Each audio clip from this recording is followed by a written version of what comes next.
Hello everyone and welcome back to another episode of Nintendo Everything Refresh, the mostly weekly show where we keep you guys up to date on everything new and exciting in the world of Nintendo. I'm your host Nick Serpa, joined today by Nicholas Shade. Hello everyone. And making his long-awaited return, we've got the wonderful Dennis Gagliardato. Hello, happy to be here. Dennis, the people have been asking what's been going on in Dennis's world. It's just the usual case of, Bowser taking over. Bowser coming through. Yeah. And that's what he does, man. Yeah, just making a mess of things. So it's just I'm just trying to keep him back, keep him at bay, Well, we're glad you were able to escape Bowser's fury. That's, we're very, very grateful for that. And yeah, sorry we didn't have an episode last week. Things just didn't quite work out with the timing and everything. We do try and put one out every week, but it's just been crazy time for all sorts of reasons. Looking ahead to next week, we're hoping to put out an episode because, of course, there's something kind of big happening next week. We all want to talk about Zelda Tears of the Kingdom. But it's a little bit up in the air right now, so if we don't have an episode next week, we will definitely have one the week after. And the good thing is then we will all have played the game even more, so there will be a lot to chat about regardless. Well, I'm just thinking about how funny it'll probably be if we do record a podcast, which is the plan, but we're all just kind of saying what to each other as we're still playing, as we're recording, we're just playing, and we're just so distracted by playing Zelda on the Switch. Just because, what was that? What was that? Oh, okay. Just give me a second, just finishing up this dungeon. Hold on. Be like, no, I'm not making a boat right now. No, I'm podcasting. Yeah. With 80 propellers. Yeah. No.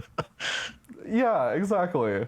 If we don't have an episode next week, apologies in advance, but we will definitely have one the week after and talk all about Tears of the Kingdom. We promise. Now, before we get into things, we do have quite a bit of news to cover this week, but I want to just get this out of the gate here at the start of the show. We're doing another giveaway. This one is thanks to our friends over at Forever Entertainment. You may remember, if you are a somewhat long-time listener of our relatively new show, that we have done giveaways with them in the past. Last year, we gave away the remake of the first Front Mission game. And this time we're giving away 5 codes for Magical Drop 6. Now, I don't know about you guys, but I wasn't very familiar with Magical Drop until I saw on the eShop that they were putting out a new game this week. Apparently this is a really long-running series of Japanese puzzle games. Apparently they were really big in arcades a long time ago. And they've been on all sorts of consoles, everything from the Neo Geo to the Game Boy. But this recent release, Magical Drop 6, this is the first new game they've put out since 2012, which is crazy. I can't even remember what I was doing in 2012. Oh, neither do I. I don't know. That was... I know I was there that year. I was there for 2012, but I don't remember anything else, really. Yes. Were you playing Magical Drop 5 by chance, Dennis, at that point in time? I can't say that I was, but honestly, I do love games like that, though. And it's funny you bring it up because I was kind of in the same boat where I wasn't very familiar with it until recent. For the same reason, just kind of saw it and passed by it in the eShop, and I was just like, hold on, this looks kind of neat, actually. Wait, there are 6 of these? Yeah, there's a lot of these. Where have these been? Yeah. Right. It's like, we'll tell everybody but Dennis about these games. But no, they look great, though. They look absolutely fantastic. Yes, these are sort of matching puzzle games with a kind of anime flavor to them. There's different unlockable characters. This version of the game has multiplayer, and a ton of other different modes too. So yeah, if you're into this kind of puzzle matching game, you should definitely enter the giveaway. If you want to enter, just head over to the Nintendo Everything YouTube channel. Find this episode of the podcast. This is episode 53. And just leave a comment down there with the word magic in it. And then when we have our next episode, we will announce the 5 winners in that episode. and we will try and find a way to get in touch with you and give the winners their codes. So yeah, thank you Forever Entertainment for thinking of us and for putting together this giveaway. And yeah, I love giving away games on the podcast. I feel like I'm doing a good deed for the community. You know, Yeah, the gift of games. It's always fun. It's like, you get to be your own little digital Santa, so it's great. Yeah, exactly. Thank you, Dennis. I'm glad you understand. I am the Nintendo Switch Santa. That is my new Yeah, exactly. Yeah. all right, let's get into our headlines for the week. Well, I guess the last 2 weeks. Quite a bit has happened, and some follow up on some topics that we've discussed in recent weeks. A big thing is that we've been talking more about lately, what with the unceremonious murder of E3. We've been talking about physical events a lot, and whether Nintendo will ever have a big presence again. And just over the span of like this past month, since we were asking that question, not only did they announce their own event, but they also just this past week announced that they will be returning to Gamescom for the first time in a couple years. It's been a little while since they've actually exhibited there. And yeah, we don't have a lot of details on that, but I mean, more likely than not, they'll actually have some type of playable content on the show floor. Don't you guys think? Yeah, I think typically for Gamescom, there doesn't tend to be a whole bunch of new announcements, maybe a few trailers here and there, but I think big companies tend to just use it as a lot of demos and letting people actually try out the games. And I think Nintendo will probably follow suit. I don't expect them to do a whole bunch of reveals, especially because they have the whole Nintendo Direct format that they've been focusing on. But I think based on the time... Well, actually, that's the thing. Based on the time, we don't know really what they'll be showing off, because this is in August. We don't know any of their games past July, I think. No, I think so. the last game that we know about is Pikmin 4, right? Yeah. And then Yeah. after that, it's kind of just an open slate. Yeah. So really, I don't think we have any clue what they're going to be Metroid showing here. But yeah, so this should be I'm just going to keep exciting. mentioning Metroid Prime 4 until I will it into existence. Every time you mention Metroid Prime 4, it gets delayed another 3 months. Yeah, just a little bit more. Yeah. Oh no, okay. I'm sorry, Nintendo, I won't talk about it again. Yeah, no, it's... I mean, presumably we're going to get some type of summer Nintendo Direct showcase, right? Unless they decide to do Twitter announcements again. But either way, God, I'm please sure no. by the time August comes around... Sushi by the Striker time 2, August comes baby. around, yeah, we should have some sense for what games are going to be coming out in the fall by the time Gamescom comes around. So who knows? Yeah. Maybe there will be some surprises. Yeah. I mean, there's a lot of... Obviously, this is just speculation and theory, that if we do get a system that might be announced for either holiday this year or sometime early next year, that an initial announcement for it could happen in the summer. If that happens, I guess it's something they could talk about more at Gamescom, but again, that's kind of a reach. Yeah.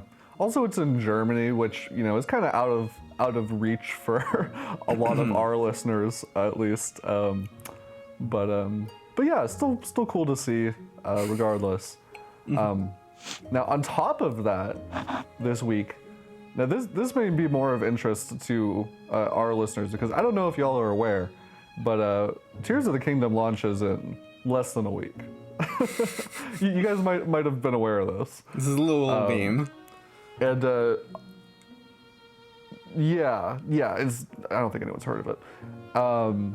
And in the lead up to the launch, they're doing a midnight launch at Nintendo, their New York store, but they'll also be hosting a Treehouse Live that's going to be showing off some gameplay, kind of counting up to the release, which I think is interesting because, you know, at that point, I'm just going to wait to play the game. I think I can wait a couple more hours to just download the game and play it myself. Yeah. Some people, man, they need But yeah, that I thought I'd taste, at though. That's the least thing. mention it. Haven't Yeah, they that's done true. something like It's- this before? Talk about a last minute marketing cycle. Yeah. one more commercial, a couple hours before it comes out. It's the super close to launch trailer. That's what. Yeah. I don't know why. I feel like they've done this before. Like there was some other release where the evening before the launch, they just put out a Treehouse segment. I don't remember for what though. It might have been Pokemon maybe? Or like Fire Emblem, something like that. Regardless, this is a very I don't know what the idea behind this is really. Like what the marketing gimmick of this is. I guess it's to get people more excited before the game releases, but I feel like it's not really going to change too many people's minds at that point.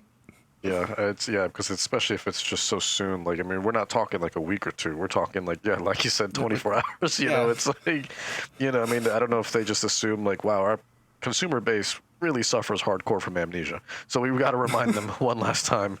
Hey, 5 hours from now, go into a store. Yeah, hopefully they can remember 5 hours from now. If not, that 6th hour hits. Oh, we got to put out another trailer. Yeah, I think something that might be a little more of interest to folks, if you played Breath of the Wild, Nintendo put out on their YouTube channel this past week, they put out like a 7-minute story recap of Breath of the Wild, which I don't think they've ever done before for any of their games. I can't remember if they've ever done like this type of format before.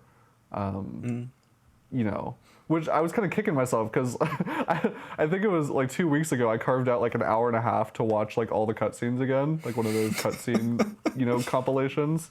And I'm like, oh my god, I could have saved myself an hour of my life and just watched this official Nintendo 7-minute video. So so there you go. There's another way to get hyped up for it if you're looking for that. So yeah, so those were some surprising things this week. Now, this probably is not going to come as much of a surprise to anyone who has seen the Super Mario Brothers movie, but it is now the second highest grossing animated film of all time, which is actually domestically that is a little bit surprising. Yeah, but it's been setting records all across the world too. I mean, I think it was setting some records in Japan. I mean, this movie is by all accounts like it is a huge financial success for Nintendo, despite some of the mixed critical reviews, which is actually kind of funny because one of the things Miyamoto came out and said when he was talking about this movie and how successful he's been, he's like, yeah, actually some of the negative reviews probably helped a little bit. And I'm like, oh, it's an interesting take. Yeah, all news is good news, I guess. I guess, yeah, they must be onto something. I mean, clearly it's worked, apparently, so... Yeah, I mean, I don't know about you guys, but if a movie gets bad reviews, I'm not really lining up to go see it. I went into this one pretty blind, and I was hoping it would be good, and I kind of figured, like when it's a big IP like this, a big animated movie, there's always people who are going to come and say, like, oh, it's just a kid's movie, it's not... story's not very good or whatever, and and I'm not trying to sit here and say this is like the pinnacle of modern cinema or anything, as we've discussed, Nicholas. Wait, it's not? Like, I don't know, Martin Scorsese would disagree. All right, I'll take my words back. Yeah. Speaking of which, Dennis, how did you enjoy this movie? I don't think we've heard you talk about it much. Yeah, no, I mean, I've been gone the last couple of weeks, but yeah, no, it was fun, man. It was a great time. It was about what I expected. It didn't exceed my expectations, but it definitely was not lower than my expectations either. Because I set the bar, I think, I don't want to say high, but at a pretty good level that I would expect from. Honestly, no different from what I would expect from your sort of, I don't want to say standard Mario game, because honestly, I think Mario games are masterpieces. But I didn't think this movie was a masterpiece, but I thought it was really, really great. Just a really great time. And I knew it was going to be good just because Illumination is a really talented studio, and I love, the Despicable Me movies and the Minions movies are, a lot of fun, and everything else that they've done. And, Shigeru Miyamoto was attached pretty heavily in it, right? So, I mean, it had his touch to it. It had his supervision. It had his guidance. And if it didn't have that, and it was just sort of your run-of-the-mill Hollywood, like, let's just take this IP and see what happens, and then it turns into a disaster more, as it usually does, then that's, then I would have been worried. But, Shigeru Miyamoto, again, given his golden touch. You know, I wasn't worried ever since the beginning. The only thing I was worried about was Chris Pratt's voice, which again, everyone in that movie was good. He grew on me, but still wasn't ideal. I still think they could have been better, but otherwise everyone else was good. I thought Charlie Day did a really good job as Luigi. Obviously Jack Black, I mean, my god, a brilliant performance as Bowser. I mean, it doesn't get better than that. But yeah, no, the film was a lot of fun, and you know, the moment it was over, I wanted to watch it again. You know, like it was that's how good of a time I had with it. And especially if you're a Mario fan, like I feel like a lot of us are. I mean, I grew up with Mario. One of my first games I ever played was on the Super Nintendo. I had the Super Mario All-Stars cartridge, you know, that had like 4, 5, 6 of those games up to that point. And, you know, Mario's kind of always been embedded in my DNA. My favorite game of all time is Super Mario 64, you know, so... there you go. You are the target audience. Yeah, exactly. Yeah, dude, my coffee is sitting on a question block coaster right now. You know what I mean? Like I love Mario. Like I really do. And yeah, so that movie was definitely for the Mario fans, you know. But even if you were just kind of going in as someone who knows Mario because, you know, you're just, you know, a parent of a child that loves Mario, or just because you were like, I'm going to just go see this animated movie because it looks like a good movie. Yeah, I know Mario. I mean, Mario's a globally known name. You know, you still would have had a good time, you know, but it definitely respected and catered to and appreciated the people that have been around, you know, for decades, and you know, with all the references and obviously the incredible music. So yeah, I mean that movie, I think, you know, if I'm gonna rate it out of a 10 here, that movie was a very, very strong like 8.5. I would say 8.5, which is more or less what I was expecting. Wow. Too, you know, I was expecting around an 8 range for that movie, but yeah, but it's a very, very strong. Like again, I mean, that's definitely a movie that I could watch over and over again. It's a fun movie, beautifully animated, and hopefully one day we'll get a game that looks like that too. But that probably won't happen, you know, for another 10 generations. You know, until Nintendo decides, oh yeah, no, we'll utilize Unreal Engine 5 now. You know. Yeah. You know, I think for me, something that I thought was really cool. So I went and I saw the movie that Wednesday that it came out, and I went in the evening, and as I was walking into the theater, this family was coming out, and they there's this little kid. He was wearing like a Mario hat. He had a Mario shirt on. You could tell he just came out. He was just having the time of his life. They were taking a photo in front of the movie poster together, and I was like, you know, like that's really what this movie is for. You know, I mean, as much as all of us adults who have nostalgia for it are going to watch it and love it, really, like, if you're a kid and you're seeing this and, you know, maybe this is one of your first exposures to Mario, or maybe you've played the games and you like the character a lot, like, that's the kind of thing that's going to stick with you, you know? Because, like, I remember when I was a kid going and seeing certain animated movies with my family for the first time.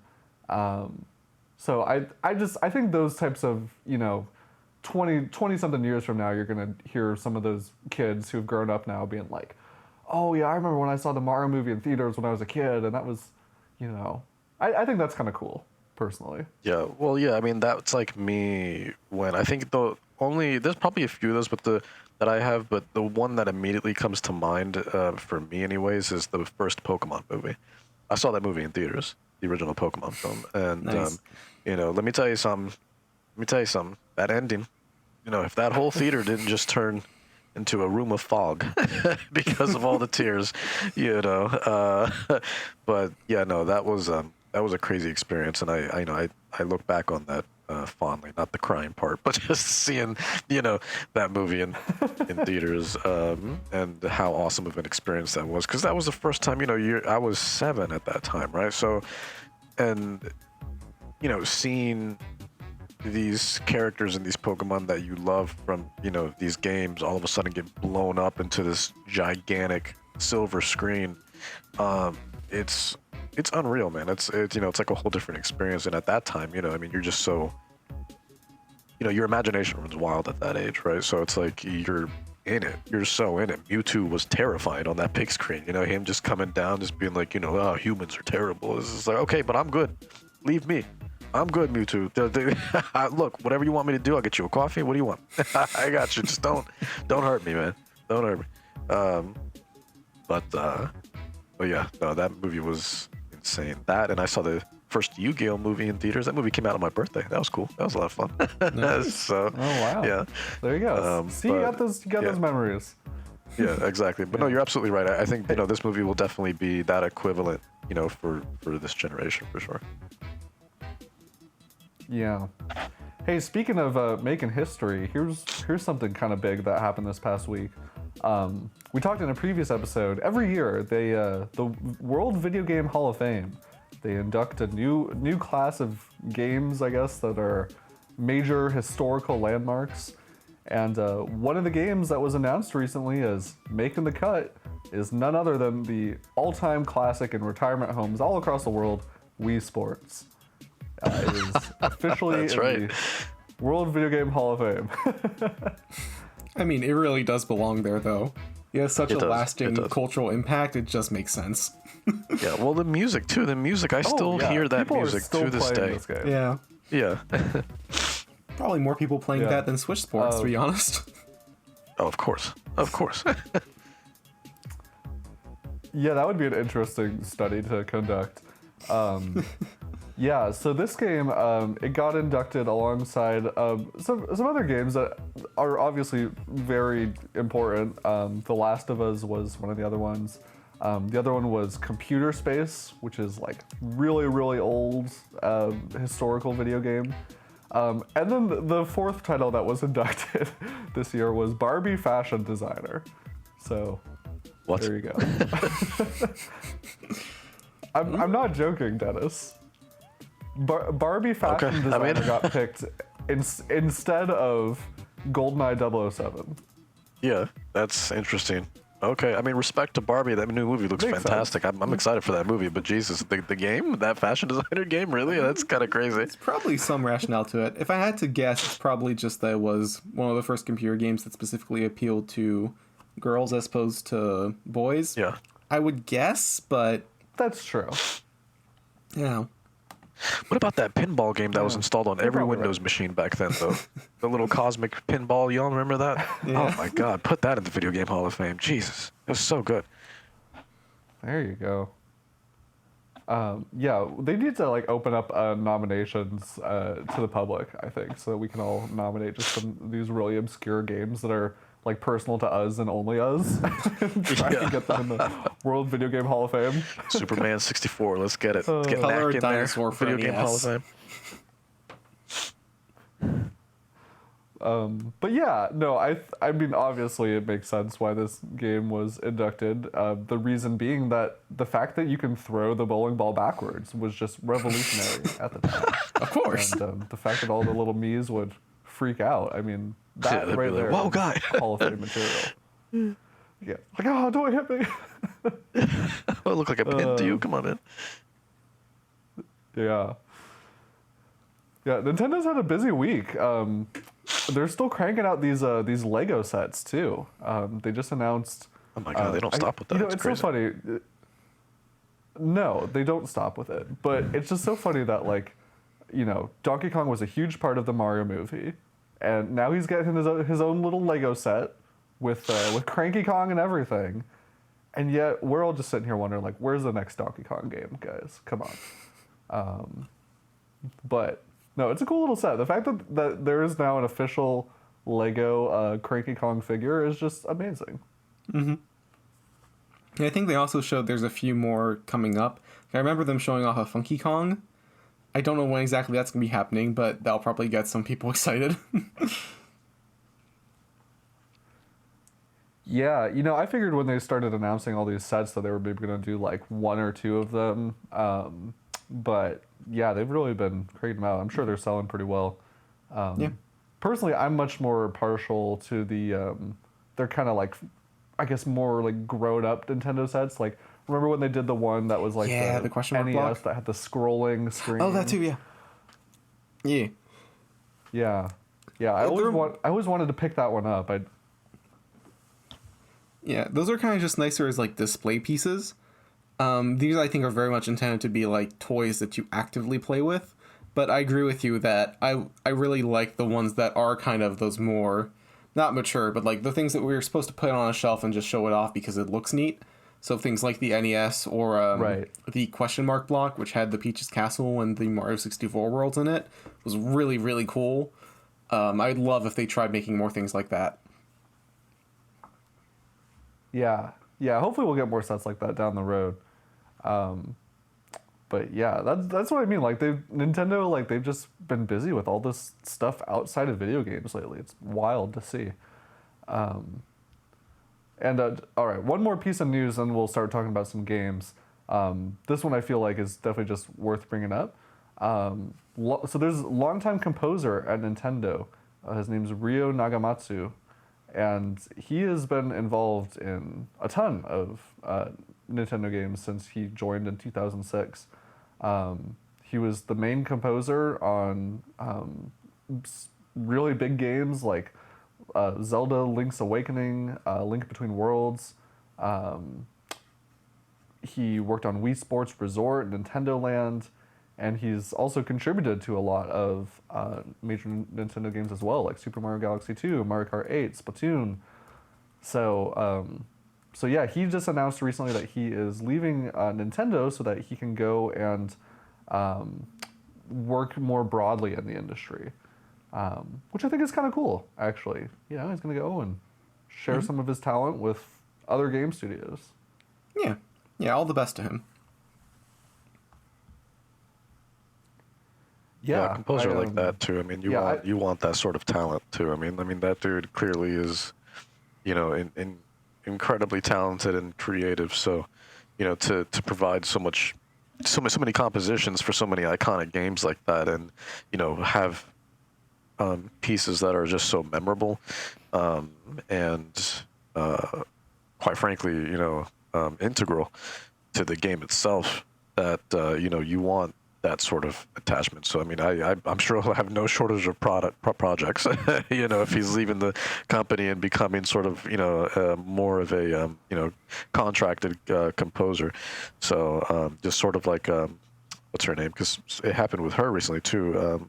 Yoko Shimomura, I think, because she wasn't always, you know, contracted. So, but now, you know, her music is just absolutely incredible, and you know, it's going to be the same thing with you know, Nagamatsu. So yeah, I do think it's kind of interesting because for Splatoon in particular, he's composed the vast majority of the songs in Splatoon 2 and especially Splatoon 3. Like, he's done so much of that soundtrack, and I'm just curious whether, when it comes to either like future updates or the DLC expansion for Splatoon 3, if they're just going to bring him back on a contract basis to do the same kind of work, or if they're going to try and find a new composer for the game. yeah, it's a good question. Because I mean, that it's his, like, it almost feels like his baby in terms of just how much he's done for it. So yeah, I'm sure Nintendo's probably found some way to, like, you know, maybe teach other young composers, or, you know, I'm sure if they really wanted to, they could probably try and replicate like similar style of music. But yeah, no, it's, you know, very talented guy. He's contributed a lot to a lot of Nintendo games. So yeah, we just wanted to give him a little shout out. And hey, you know what? If it means we get to hear more of his music in other games, I'm totally down. Well, I'll tell you what too. If he's got a little bit of more free time now too, let's invite him onto the show. There you go. So, Dennis, if you have a connection, I welcome the invitation.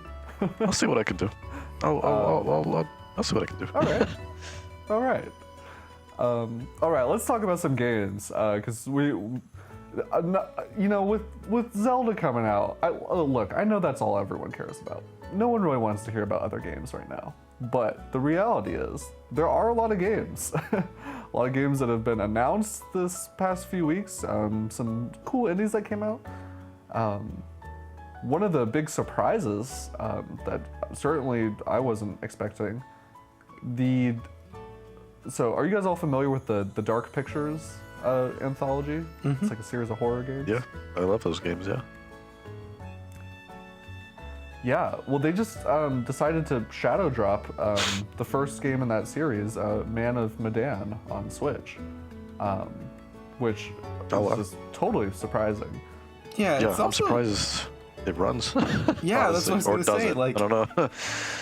are they planning to bring some of the other games in here? Because I don't know if they could put like Until Dawn or the Quarry on Switch. I don't know if that would even work. Yeah, the Quarry especially, because that game is gorgeous. I mean, yeah, Until Dawn unfortunately is still sort of stuck on the PS4. That game has not come like even to PC. It's still just sort of stuck there, and it's a shame because I still think that's their best work. Like out of everything that Supermassive Games has done, Until Dawn is still the best that they've done, and it just is unfortunate that is. I mean, I get it's exclusive, so that's kind of how exclusives work, right? But at the same time, with a studio like that has now gone on to do so many of these choose your own adventure games and do them so well, that's the one, that and The Inpatient, but that's a VR game, so I get it. But you know, they really need to find a way to just, I don't know, either buy that property back and make it multi-platform or something, because more people should really experience that game. It's a great game. Yeah, I'll say that I loved Man of Medan. I haven't played the other ones in the Dark Pictures Anthology series yet, but I was really just drawn to this game mostly because of the setting. I don't know, something about being on a spooky ship just is always just to me is like, I'm like, that's a great setting for a horror game. Yeah. Yeah. I'm also, perhaps not coincidentally, I love the first Resident Evil Revelations game for a lot of the same reasons. Oh, dude, well, that game was great. So, I love that one. I've replayed that one like 5 times. That's such a good game. Yeah. Every time that game came out on a new platform, really. Yeah. Every time that game came out on a new platform, man, I was there, and I played it over again. Played it on 3DS. Then it came out on PS3. I was like, okay. Then it came out on Wii U. I was like, okay, let's play it again. And then I got it on Xbox and PC, and rinse and repeat, man. Every time that game got ported again and again and again, I was like, all right, here we go. Round 4, round 5, round 6. Here we go. Yeah, that game got the credit for being one of the earlier horror games that I played. So it really kind of made me into a fan of the genre. I do remember back in the day. But anyways, this isn't about Resident Evil. I will say, I do remember back in the day when it released on 3DS, that was a very fun public reaction of just general confusion. Yeah. Yeah, well, that game still is... How is this even possible? One of the best... Yeah, well, that's what I'm saying. That was still one of the best-looking 3DS games. And that was, pretty much a launch title, wasn't it? So pretty close. It was pretty early. Yeah, it was like a year or so after the 3DS came out. Yeah. Okay. Yeah, but, yeah, I mean, still, within that vast library, that was still, without a doubt, one of the best-looking games, for sure. Yeah. Yeah, no doubt. So yeah, Dark Pictures Anthology, Man of Medan, is out now on Switch. Don't know how well it runs, so if you've played it, let us know, because I'm definitely curious about this one. Another kind of surprise announcement that this one is even more baffling, but just for other reasons entirely.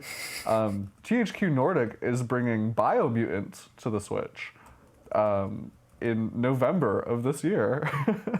And look, this is cool because, I mean, here's this big open world action RPG with character customization and, fairly in-depth combat coming to Switch. Like, that's cool, It's like, it's a big port announcement.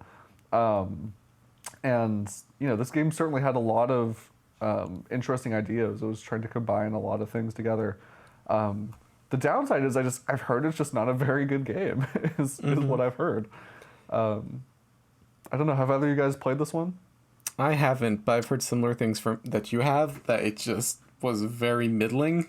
I reviewed it when it came out. I reviewed it on PC the first time, and then they sent me another code on Xbox, and I played it there. Let me put it this way. The game, it's not a bad game. Okay, but when it first came out, when I initially got my review code and started reviewing it for PC a couple of years back, it was not very well optimized. And the same situation sort of happened when I played it on Xbox, and at the time I think this was before the One X and the One S came out. But I was playing on on the Series S and the Series X. But I was playing on the One X, which at the time was the juggernaut, most powerful console in the world. And even then, it did not run very good at all. And the game had its flaws. It was very janky, and I know it's gotten a lot of improvements since then. I mean, they even sort of did like a sort of quote unquote soft overhaul, because I know they had a massive update maybe about a year or so after the game came out that basically renewed it, and but I haven't gone back to it since I reviewed it, so I can't say how it is now. But yeah, I don't know. The game has a lot of potential, and it's a great idea, and I like seeing games like that really take a unique art direction and actually try to do something new with games instead of just another like military shooter, and just something that's all doom and gloom, like Biomutant, really tried to sort of do something refreshing and new, and the world building is actually not too bad. Actually, they did a really good job with the world, I feel. But yeah, the game overall itself, it's not bad. It's not great. If you have time to spare and you're kind of just in the mood for something new and you're curious enough and you have the time to spare, yeah, check it out. But it's it's not one that I would also go out of my way to beat either. It's not. I don't know. Sure, there just sure. comes a point with that game where it's just like, all right, like I've seen enough, and not because you're bored, but it's just you just want to play something else after a while with the game like that. So You're like I get the concept, like it's fun for a little bit, but yeah, that kind of thing, yeah. yeah, exactly, yeah. Yeah, I mean, I think it does have a lot of cool ideas, with, I think the world design, the overall aesthetic of it is really interesting. There's also just the point that we just don't get a lot of games with this type of, you have a little animal hero that you get to deck out with gear. It kind of reminds me of like older PS2 games like Sly exactly. Cooper or Jack and Daxter or stuff like that. So Yeah, there's I'm all definitely about stuff like an that. audience for this. Yeah. So yeah, well, if you are interested in this one, it is currently scheduled for November 30th. So luckily they're not putting it within a week of Tears of the Kingdom. So that alone should give them some hope. So that's good. Now, unfortunately, one big game that is not coming to Switch anymore is Marvel's Midnight Suns. This was supposed to come to Nintendo Switch last year. It got delayed a couple times, and eventually they said, we have to delay it again. We don't know when it's coming, and now we know it's not coming at all, which I think is a little bit of a bummer because I feel like these types of strategy games are really like a good fit for the Switch, but this game, I do see how it could probably have a hard time running on the platform. Yeah, my guess is it just probably underperformed to the point that they decided it's not worth putting into development efforts for Switch, because the game is still releasing on, I believe it's PS4 and Xbox One. Those are probably just easier for them to develop for and to just downgrade the PS5 and Series versions than it is to try and optimize for the Switch, which is why this one is getting canned. Yeah, no, that makes sense. Yeah, this one is a shame. I heard it didn't sell very well, and I mean, I haven't played it myself, but I've heard great things about it from folks who have played it. Like, if you're like a really big Marvel fan and you want to see some different takes on some of your characters, you want to see them all interacting with each other, and almost like, I've heard some people even kind of compare it to like Persona, where you're like building up like social links with the different like Marvel superheroes, and you have like a hub area where you can talk with them, and everyone's just all kind of like hanging out, and you can like watch a movie with like your favorite superhero. Like, it's weird. Like, it's a weird game, which I think is very cool. Yeah, I mean, it didn't review very poorly. Yeah, so I'm bummed that it didn't No, it didn't. But it also just didn't seem to sell very well, was what I Yeah. heard. So Yeah. I'm sure that is part of the decision. I guess it was arguably just too niche, given the fact that it was very specifically like this whole dark magic theme to it, and that as a strategy RP or tactical RPG, it's just kind of too niche of a genre for the general market to which you would try and get like that general Marvel appeal. Right, right. Yeah, no, that makes. I'm sure that's a lot of it. It doesn't have the same curb appeal as something like Marvel Spider-Man or Guardians of the Galaxy or something like that. So yeah, it's a little bit of a bummer, but yeah, it does luckily still exist on other platforms, and you might want to go play it on something else anyways. But yeah, over on the indie front though, things are looking pretty good. I guess I don't even know if you can still call Don't Nod an indie studio anymore because they make so many games and they're all really good. But Don't Nod, they're the makers of Life is Strange originally. They've been working on a new project for quite some time called Harmony: The Fall of Reverie, which was announced in a recent Nintendo Direct. And we didn't really know much about this game other than it's got a very different style. Most of Don't Nod's games are, if you've played Life is Strange, you're familiar. They're like 3D kind of modern adventure games. So they play kind of with modern controls.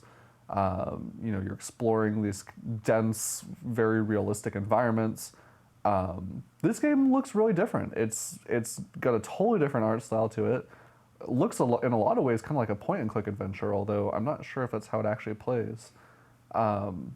But the interesting kind of conceit with this game is that your protagonist, she has the ability of clairvoyance, which I didn't really know what that meant until I watched the gameplay trailer. But basically what it means is that when you come to a point in the game where you have to make a choice that's going to affect the story, you can kind of see a little bit into the future, so you can like look a little bit up on the flowchart and like see little glimpses of like what might happen if you pick this choice. So it's kind of like a visual representation of like seeing into the future when you're making a decision, which is really interesting. I'm really curious to see how that will play out. Yeah, it's a pretty cool novel concept. I remember when they had showed it off in the indie world, it was definitely one that was kind of striking just because of the art style, and it seemed to be doing some pretty interesting things narratively.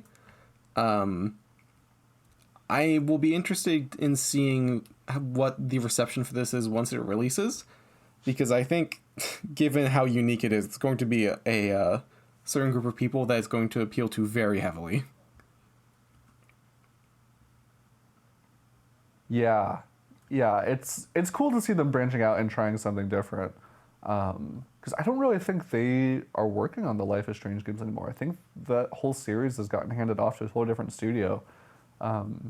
So yeah, no, it's cool to see something else coming out of them, and I'm definitely excited to hopefully get my hands on it at some point. And yeah, this game, it also has a release date now. It is coming out June 8th. So yeah, right around the corner with that one. Okay, and this next game is I love the concept of this. This game is called Sunshine Shuffle. It is a narrative poker adventure game where you are playing poker with animals that are part of a criminal group, and you are on a ship, and you are learning about I guess a bank heist that went wrong like 12 years ago that was conducted by these cute little animals while you're playing poker with them. Yeah. When I was looking through the list of topics we could talk about, I noticed this game, and I was really hoping we would talk about it. It just looks delightful. It's so silly and cute, and yet the whole concept of these anthropomorphic animals being like criminal gangsters is just... it's just great. It's like the game manifestation of like that famous painting with all the dogs playing poker. I feel like that had to be an inspiration, right? That's right. Oh, of course, of course. Yeah, I'm also. If you guys watch the trailer, I wouldn't know if I would say it's a good thing, but it certainly caught my attention. But they have like the little Animal Crossing text boxes, and the sounds that play when they're talking sounds like almost exactly like something out of Animal Crossing. It really just adds to that contrast of the whole premise of the game. So yeah, it's a very creative idea. It's from the studio that made this one. They're called Strange Scaffold, and they've made other weird games. I mean that as a compliment. Their previous games include, I'm just going to read this little list here, An Airport for Aliens, currently run by dogs, Space Warlord Organ Trading Simulator, and Hypnospace Outlaw. So yeah, That's certainly quite the that's certainly resume a they've got there. yeah. I was gonna say it's certainly a list. Yeah. So yeah, if you're interested in this one, it's coming out May 24th, and I really want to check it out. It looks totally up my alley. All right. Let's talk about what actually came out these past few weeks. Some recent releases for y'all. Nothing super big. We talked recently about Advance Wars. We talked a little bit about the Xenoblade 3 DLC, although Nicholas, I'm sure you could talk about that all day long if I let you. But we've got some smaller projects we're shouting out. One of them, I guess, is kind of a small project, but it is still an RPG, so it's not like it's this little tiny game that you can just blast through. This game is Trinity Trigger. We talked about it a little bit on previous episodes of the podcast.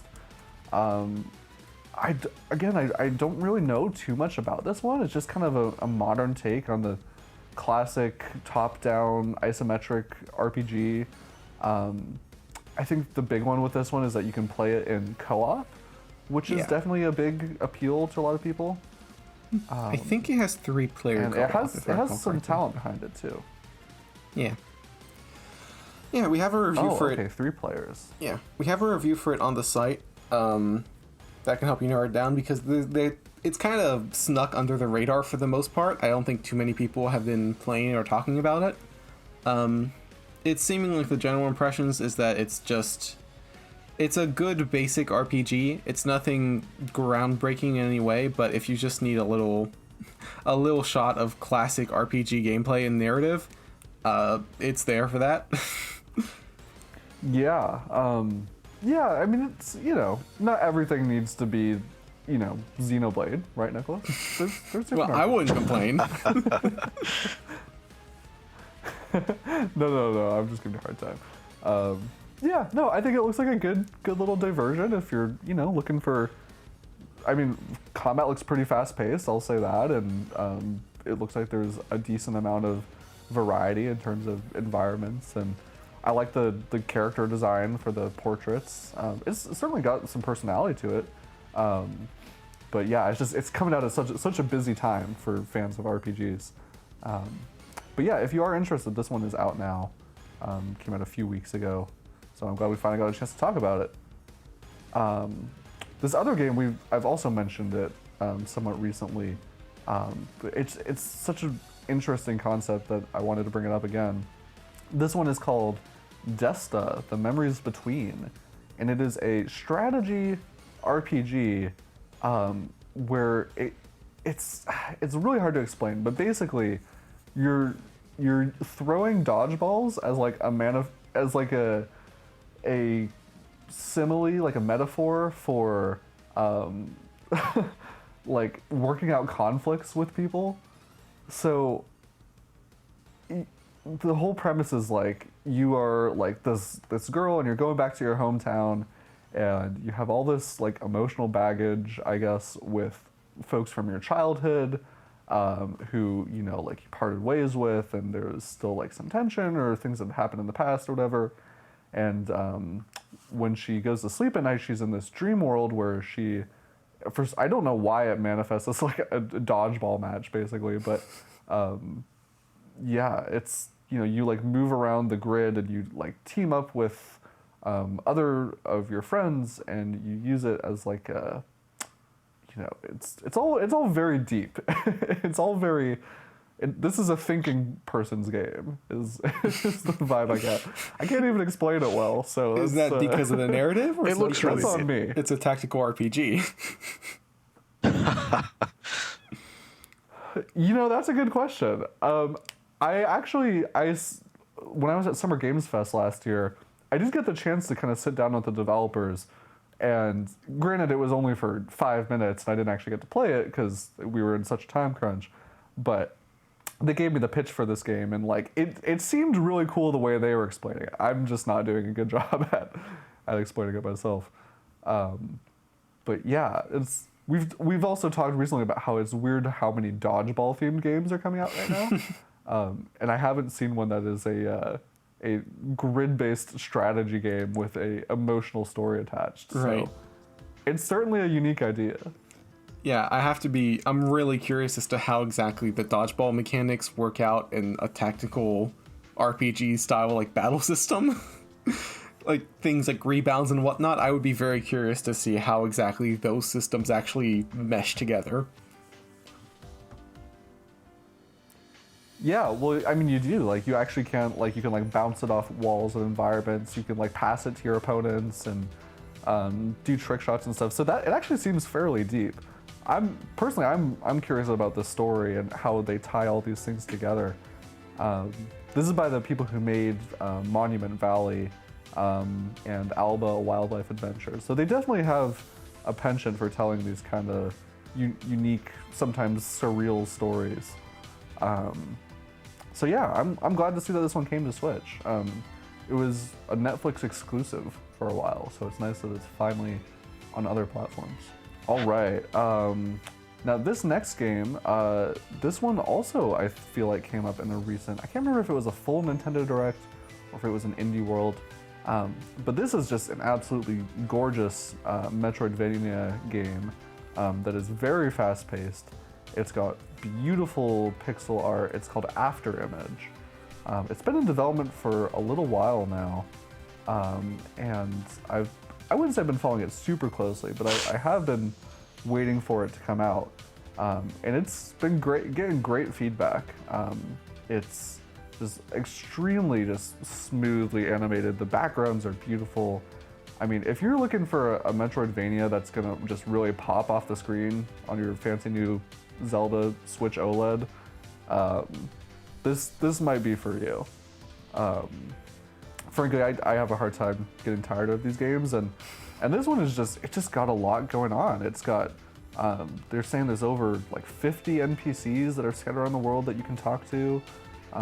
There's some RPG-like mechanics, like different types of armor and stuff you can collect, stat upgrades. Like, this is like a whole, this isn't just like a platform experience. Like, they're saying like there's a lot going on in this game. Yeah, no, not like it looks gorgeous, and that's definitely a selling point, but just looking at some of the gameplay, it also seems like generally it has some very good mechanics, some systems and whatnot that are well integrated and just look like they probably feel pretty good to use, so... Yeah, there's... I actually got a code sent to me within the last couple of days, actually, for that, and I haven't had a chance to play it just yet. I got a code for... on PC, so I'll be playing that version. But yeah, the game, I've been following it now for quite some time, and like you said, it's the visuals are just so striking, and that's what drew me in right away. Because I'm an art style guy, man. It's like the moment I see something with great art, I'm just like, oh my god, what is that? I need to know more. Like even if the game is absolute trash, I'm just like, no, but it's good because it's got great art. Like I'm that guy. As I need that great art, and but After Image seems to have the whole package, so it's got beautiful art, great level design, and if you're a fan of Metroidvanias, it just seems like an absolute delight to go through. Hopefully once I'm able to play through it and properly assess it, then I can give a more thorough review, at a in a podcast in the future. But yeah, no, the game it looks gorgeous. Yeah, I should correct myself here. For some reason, I feel like I remember like this game I described it as a pixel art. It's really not. Like, it's, for some reason I felt like I remembered like the actual character animation itself. Like, it like kind of like subtly has that look to it, but it's so refined. It doesn't really look like pixel art. but it's much more of, I would say, like an anime hand-drawn style if you're looking at it more broadly. Definitely. Yeah, but regardless, yeah, really good game. And yeah, Dennis, if you do play it, I'm really curious to hear what you think about it for sure. For sure, yeah. All right, and one more indie game I want to shout out before we get into our last segment. This one is gonna appeal to all those folks who've been asking for a Zelda maker. It's it's not quite that, but it's pretty gosh darn close. It looks like. It is called Super Dungeon Maker. I feel like this was also highlighted somewhat recently by Nintendo, and it is basically a Zelda maker without the Zelda aesthetics. You are making these dungeons. I think you might even be able to like lay like traps and stuff like that. And it just looks like there's a ton of options in terms of things you can place and puzzles you can make and different objects that you can kind of scatter around, you know. If you want to find devious ways to make a locked chest annoyingly hard to get to, this seems like your game for sure. And it looks like you can share the levels with people too and play levels that other folks have made. So I think this is definitely going to appeal to a big audience of folks who've been clamoring for this type of game for a long time now. Yeah, it kind of seems, unless Nintendo has some things planned after Tears of the Kingdom, it kind of seems like they've dropped the idea of having a Zelda maker, despite that being something that was just super highly requested around the time of Mario Maker. So hopefully this is something that'll help scratch that itch for people, because I don't necessarily see Nintendo doing it anytime soon. Especially with how quick they dropped support for Super Mario Maker 2 also. Yeah. Yeah, that one was always a little shocking to me. I really thought they were going to give that game more content and stuff down the road, but they did for a little bit, but just not to the extent that I think a lot of people had hoped.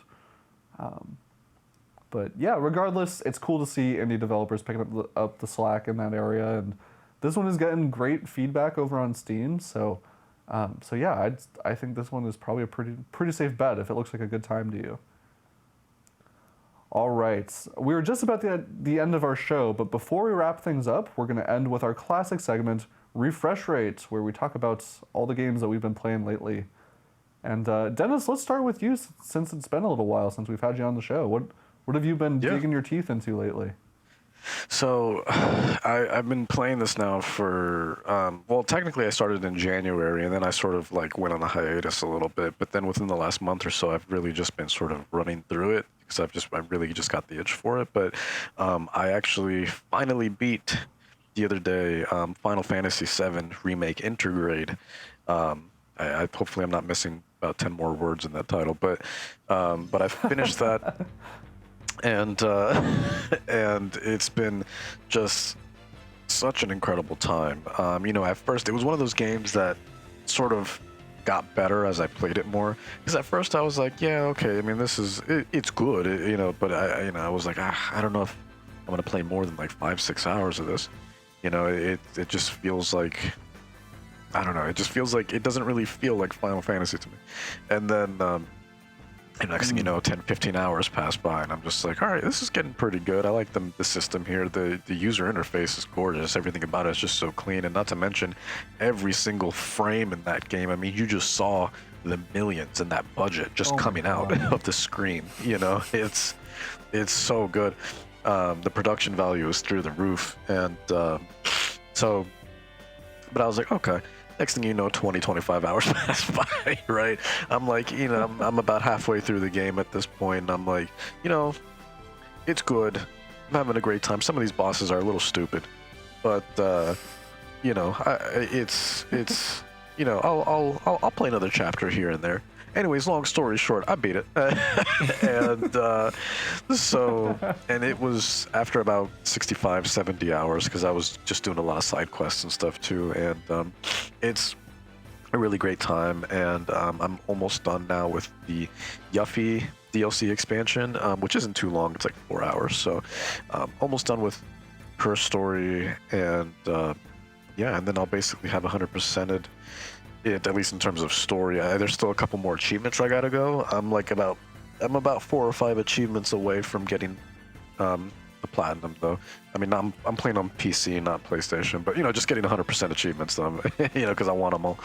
So, but yeah, no, it's been an absolutely fantastic time. I mean, the story, the cutscenes, the quality of this game is just really, really incredible. And I think, it's funny because playing this now has me less excited for Final Fantasy 16, actually, which I think probably seems counterintuitive to what Square Enix wants to happen. No, because that's their next big title release. No, I totally hear what you're saying, because it's like, Final Fantasy VII Remake Part 2 is right around the corner, supposedly later this holiday.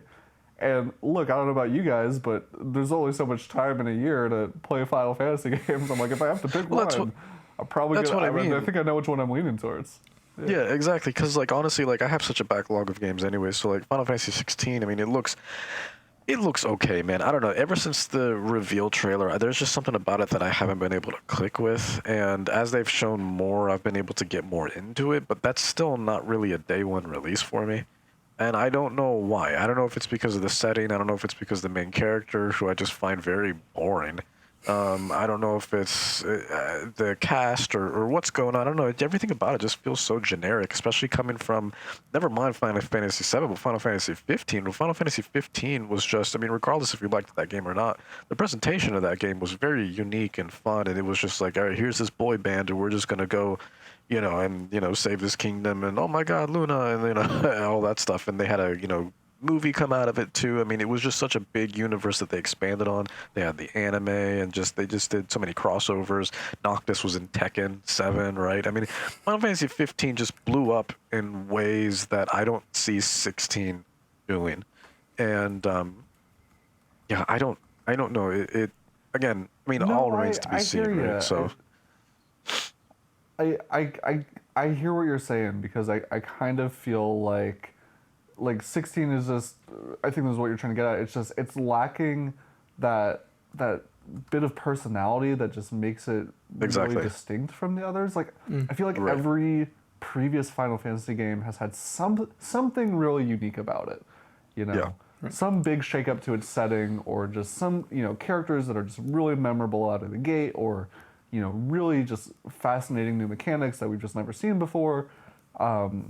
And I'm just not seeing any of that in this. It seems like their big selling point is this is going to be a really gritty, dark take on Final Fantasy, which I'm like, that could be cool, but we have plenty of gritty, dark games that are not Final Fantasy games. And if anything, I really like how Final Fantasy games aren't super serious all the time, and how they kind of have that little, bit of quirkiness and humor to them alongside these. More of a color palette. Yeah. I mean, so I'm sure it'll be a great game, but I think personally, the story has definitely been looking like they're going back to a bit of the basics in terms of having the 4 crystals of the elements, and the different kingdoms being a bit more typical high fantasy. I feel like the selling point for this is probably the gameplay. They put a lot of emphasis on the new kind of combat style, the fact that they've gotten the combat designer for, I believe, Devil May Cry 5. I think that's probably one of the big elements, is they're trying to change up that kind of gameplay to make it both more approachable to people who might not really be into RPG elements, and also just to bring something fresh to the series. A lot of what they've shown has kind of been in line with that as well, with the big icon battles, just having this very bombastic, impressive looking gameplay. And I think also you can pet the dog, and that's enough of a selling point personally. Yeah, that's right. Well, there you go. Well, no, I'm glad, Dennis, that you finally were able to carve out some time and play it, because I played it earlier this year for the first time too, and I think it was a little bit longer than it needed to be. I could have gone without spending so much time in the Shinra Tower, for example. Of course, yeah.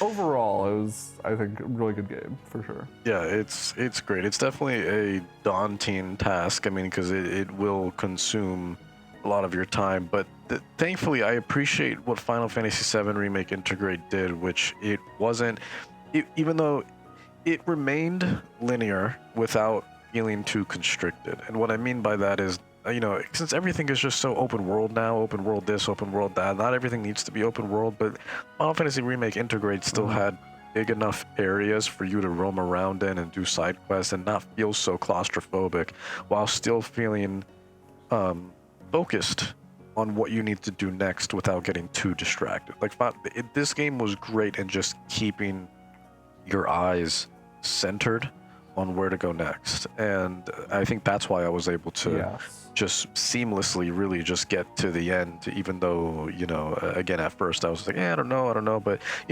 one step forward was just one step closer to the end, right? It's not like, a lot of other open world RPGs now where it's just like there's so much bloat, and nonsensical treasures and stuff. Like, I always think of Assassin's Creed Valhalla, man.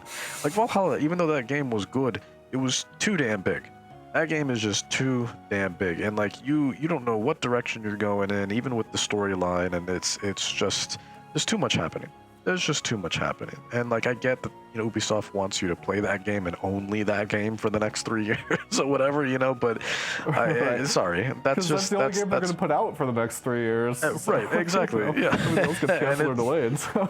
Exactly. So, but it just, I don't know, it just feels very selfish, where it's just like, hey gamers, look at us, we got this brand new Assassin's Creed, isn't it cool? Now play that and only that. We're going to tie you down to this chair now. So tell your family and friends you won't be seeing them. Do you like Vikings? We hope you really like Vikings, because that's what you're gonna get for the next 300 hours. Right. Yeah. But it's just so bloated, and I don't like it. But anyways, it's just to sort of wrap it up. It's been a really great time, and I was initially gonna jump straight into Crisis Core after this, but no, I need a breather, man. I've just been playing sort of smaller things after I beat it. Just lightweight visual novels, and I tried out the Street Fighter 6 demo the other day, which was awesome. I can't wait for that, man. That game's gonna be great. That was a nice little 1 hour. Nice little 1 hour sort of teaser of what that game's going to be like. It's definitely Street Fighter in a new direction, but my God, you want to talk about art directions? The art direction of that game is absolutely fantastic. But yeah, that's really all I've been playing. Yeah. No, that's good. I'm glad you've been able to cross some things off your list. What about you, Nicholas? What have you been enjoying lately? Well, quite a lot, actually. I mean, the most obvious thing is Future Redeemed, because I played through that and beat it in like 4 days, which was probably not exactly a reasonable thing to do. But I did it. So no, it's basically a full. It's basically a full game, right? it's not as long as Torna, I don't think, because it has a bit less bloat to it. So beating it was about like a 20-25 hour experience, and then completing it took like an extra 5 hours, which was honestly really nice, because as much as I love Xenoblade games, and as many as I have completed, having something that is just kind of short and sweet, it's a nice little refresher. But Future Redeemed was just super fun. Narratively, it tied in a bunch of things that I would have liked. It also raised more questions than I would have expected, considering that it's supposed to be the conclusion of this like 6-game/expansion saga. But regardless, it was very cool. The gameplay felt refined compared to the base game, especially some of the exploration elements. It did this really nice thing where there's a lot more incentive to be exploring, because the game actively tracks like all of the containers in the overworld, all the treasure chests, the locations you find, the enemies you beat, and gives you rewards for like completing each task. So kind of like a checklist, you're incentivized to be exploring the world more, which I've always done anyways in these games, but having like an actual list of things you can do and knowing what you're missing and roughly where makes exploration even more fun than it's been in previous games, personally. And I just really enjoyed it. It was a fun experience. Okay, so questions about this. So is it a different map than Xenoblade 3, or does it share the same map? Because to me, the idea... Okay. Yeah, it's a completely different map. Okay, because to me, I was like, Oh, it would be so annoying if I just spent 100 hours exploring this map, and now they decide to add in a big checklist of things for me to go visit. But no, if it's a new environment, that makes sense. Okay. Yeah. And the other thing I've heard about this is that in some ways it's kind of a prequel to the events of Xenoblade Chronicles. Yes. Yeah, 3. it is. And so do you think like feasibly, like if someone really wanted to, they could play this before Xenoblade Chronicles 3, or is that a bad idea? Probably not. With Torna, you could make the argument because a lot of what happens is relatively disconnected from the events. Like, there's returning characters, but there's only really, like, 2 or 3 of them, and their roles in Torna don't really matter to the events of Xenoblade 2 too much. It only goes so far as, oh, you know who this is and you already know their background, but it doesn't affect things too much. For this prequel, it feels like they expect you to know what is going on. Like, you should be aware of what's happening in the story relative to, like, the events of Xenoblade 3 before you play this, because so many of the events from that game come as a direct result of things that happen here. There's characters from here that aren't exactly explained who they are, because the expectation is that you've played the base game, so you know that already. So yeah, this is definitely something where you would want to play the main game first before going into this. Gotcha. Okay. It's also just I'm glad to hear that you've been enjoying it. Yeah, it's also just a complete fan service reference fest, so honestly, it'd probably be better to have played Xenoblade 1 and 2 as well. Right. Well, I know I've said this a lot, but I am actually, as we get through the summer a little bit, I think I've said in the past, I've like penciled in my Xenoblade 1 playthrough for July, so as I get closer to that, I'm actually really excited, because the more I hear people talking about these games, the more I'm like, all right, I want to see what this is all about. Nice. Yeah. I also made a few other stupid decisions, other than beating Future Redeemed in like 4 days, which is I started playing through A Link to the Past before Tears of the Kingdom came out, with the expectation I might be able to beat it. Well, simultaneously, I'm also doing a co-op playthrough with a friend of Resident Evil 5. So Oh my god. I am putting a lot on my plate. Yeah, man. That's the way to play yeah, it. you got a lot man. going on right now. I was just saying, like that's the way to play it. Resident Evil 5. I have a very fond memory of that game where even though it's one of the most, I think, conflicting Resident Evils in this series, I remember picking up that game at midnight and staying up until 8 in the morning with a friend of mine, and we played for 8 hours straight and we beat it. And Wow. there was a lot of Dr. Pepper and chips all over the place, and but we beat it, and it was just such an incredible experience, playing just 8 hours straight. I mean, we didn't blink, we didn't move. It was just us and Resident Evil 5, and it was just such an awesome time, playing that game co-op. And I remember going to the leaderboards after that, and I think we were ranked, 10,000th in the world or something like that, or 8,000th, in terms of like our game time, because we had 8-ish hours out of like 1 million people. That, to me, let me tell you, I that was like number one to me. I was like, you know what, out of 1 million people that already picked this up on day one, and we're 10,000. I'll take it. That's a gold trophy to me. I'll take that. Absolutely, that's great. But I knew something. Well, yeah, but I knew something was wrong too, because the people who were top 10 also apparently beat the game in 30 seconds. I was like, that's not, nope, that's not right. That's false. That's something there's broken. Yeah, I missed the speedrun strat. Talking about a speedrun. 30 seconds. Yeah, the just click watch credits strat. Yeah, and then, but yeah, no, it was a fantastic experience. But yeah, no, playing that game co-op, that's the way to go for Resident Evil 5 for sure. That's been super fun. I think we're about 2/3 of the way through, and that's just been a joy, honestly. Yeah. It's also been like my first Resident Evil game, Yeah. so. Oh wow. Oh, ever? Yeah, I've seen a decent amount of Resident Evil games, but I've never played one up until this point. Oh wow. Oh wow. That's crazy.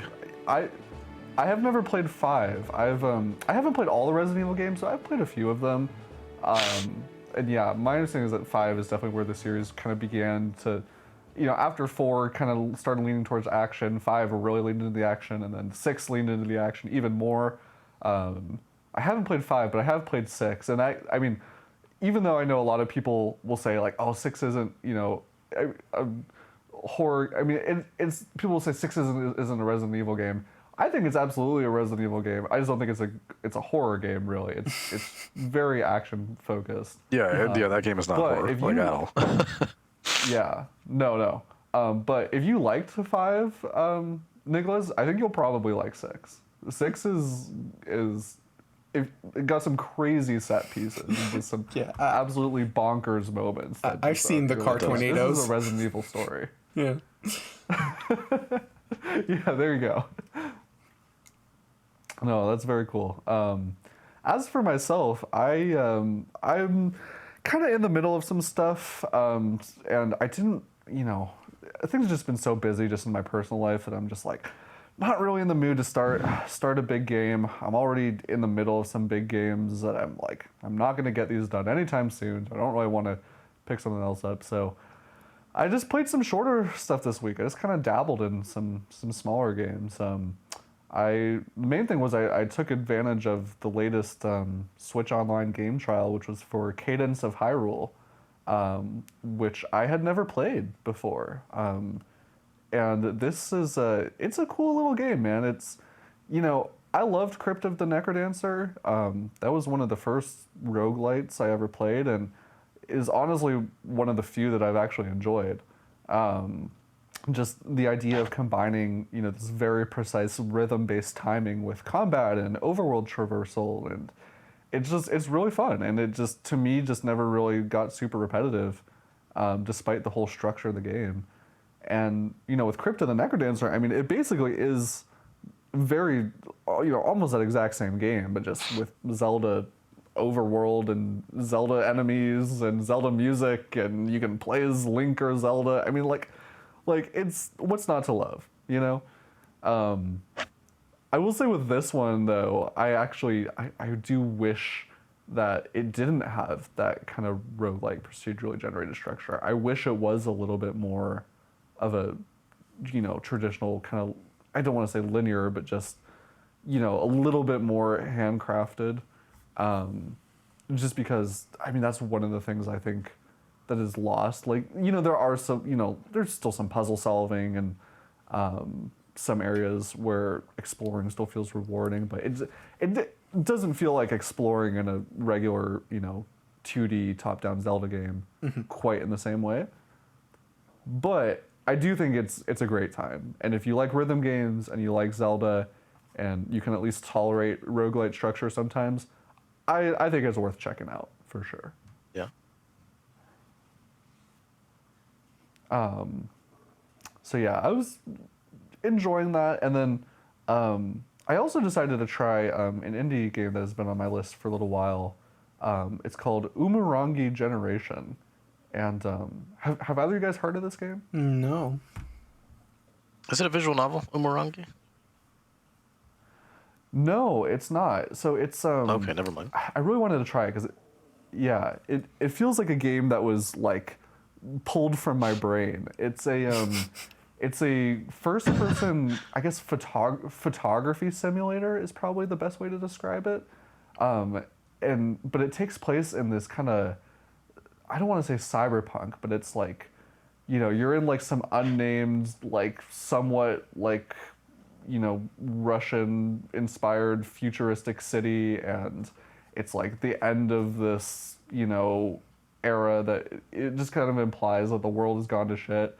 And you're just like, it's kind of a chill game because you're just exploring these really small environments in this kind of crumbling city, and you're like a street photographer. So you take photos of like, people who are putting up graffiti on the walls and people who are, break dancing in the streets, and you are, you're given like a set of like, you're kind of dropped into these small environments, and you're given a list of like shots that you're supposed to try and get.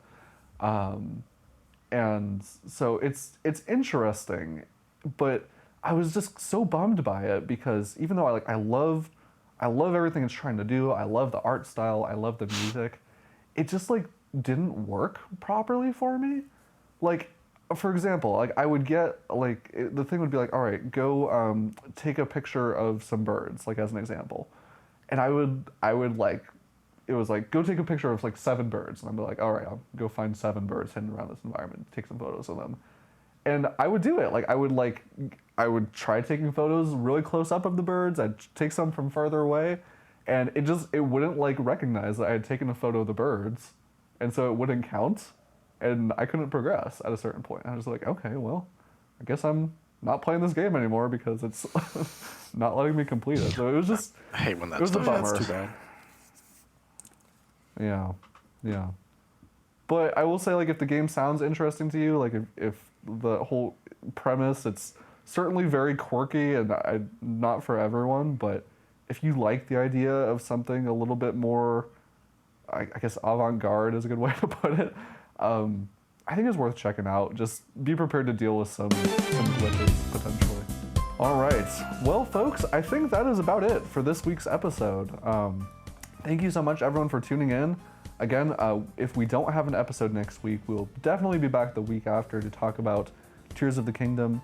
And don't forget, if you've listened to this whole episode, please go enter our giveaway over on YouTube. Find this episode of the podcast, enter the word magic in your comments, and then when we do have our next episode, we will be announcing the winners at that point. And yeah, thank you so much for listening. If you like the show, please spread the word. We are really always trying to reach new people. It would really help us if you went over and rated us on your podcast platform of choice. And yeah, with that said, we will be back at you next week, or maybe the week after, with everything new and exciting in the world of Nintendo. See you guys later.